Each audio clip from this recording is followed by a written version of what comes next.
ఈ రాష్ట్రంలో జరిగినటువంటి మెగా డిఎస్సి కాస్త దగా డిఎస్సి అయిన సందర్భంలో మా అందరి ప్రియతమ నేత వైఎస్ఆర్ కాంగ్రెస్ పార్టీ రాష్ట్ర అధ్యక్షులు మాజీ ముఖ్యమంత్రి గౌరవనీయులు వైఎస్ జగన్మోహన్ రెడ్డి గారి యొక్క పిలుపు మేరకు గత 2 రోజులుగా ఈ రాష్ట్రంలో జరుగుతున్నటువంటి నిరసన దీక్షలో భాగంగా ఈరోజు 2వ రోజు యాదమరి మండలంలో ఈరోజు పెద్ద ఎత్తున మరి జిల్లా అధ్యక్షులైనటువంటి కోమల కరుణాకర్ రెడ్డి గారు, అలాగే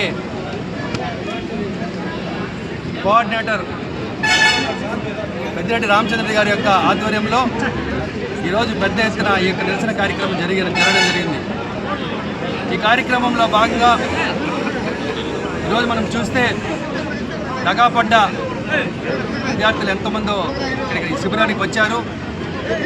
మన ఏకాంబరం ఎవరైతే దివ్యాంగులు ఉన్నారో ఐరాల మండలం పుల్లూరు గ్రామస్తులైనటువంటి ఏకాంబరం అనే దివ్యాంగుడు కూడా తన యొక్క ఆవేదన 78 మార్కులతో తను మొదటి స్థానంలో వచ్చినప్పటికీ తనకి ఏ విధంగా మరి ఆ యొక్క ఉద్యోగం కోల్పోయాడో మీ అందరి ముందు కూడా సాక్ష్యంగా అతను పలకడం జరిగింది. ప్రతిరోజు కూడా లోకేష్ బాబు గారు కానీ రాష్ట్ర ప్రభుత్వం కానీ సాక్ష్యాలు తీసుకురండి, కేవలం రాజకీయ కక్షలతో మాట్లాడుతున్నారని చెప్పి చెప్తున్నట్టు సందర్భంలో ఇటువంటి అభ్యర్థులు ఓ కొల్లలుగా ఈ రాష్ట్రంలో మీడియా ముందుకు రావడం మనం చూస్తున్నాం.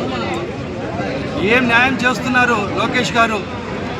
కేంద్రంలో ఏ విధంగా అయితే అకౌంటబిలిటీ తీసుకొని ధర్మేంద్ర ప్రధాన్ అనే వ్యక్తి మంత్రి రాజీనామా చేశారో అదేవిధంగా ఈ రాష్ట్రంలో కూడా ఈ యొక్క మెగా స్కామ్ మీద బాధ్యత తీసుకోండి, జవాబీదారంతో ఈ లోకేష్ విద్యామంత్రి రాజీనామా చేయాలని చెప్పి కూడా మా యొక్క పార్టీ తరఫున మేము ఈరోజు డిమాండ్ చేస్తున్నాం. దగాపడ్డ విద్యార్థులకి న్యాయం కూడా చేస్తాం. ఈ యొక్క ప్రభుత్వం మెడలు వంచుతామని చెప్పి కూడా సందర్భంగా తెలియజేసుకుంటూ మా యొక్క ప్రధానమైనటువంటి డిమాండ్ రాష్ట్ర విద్యాశాఖ మంత్రి లోకేష్ నాయుడు రాజీనామా చేయాలి, ఫీజు రియంబర్స్మెంట్ కానివ్వండి, నిరుద్యోగ వృత్తి వెంటనే విడుదల చేయాలని చెప్పి మేము ఈ ప్రభుత్వాన్ని డిమాండ్ చేస్తూ జై జగన్.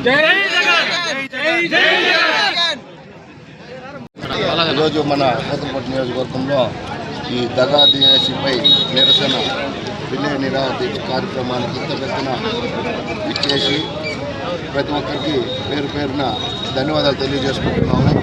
ముఖ్యంగా పత్రికా సంస్థగా మేము తెలియజేసుకున్న ఈ దగా డిఎస్సిని రద్దులో దగాపడ్డ ప్రతి ఒక్క అభ్యర్థికి న్యాయం చేయాలని కోరుకుంటున్నాము.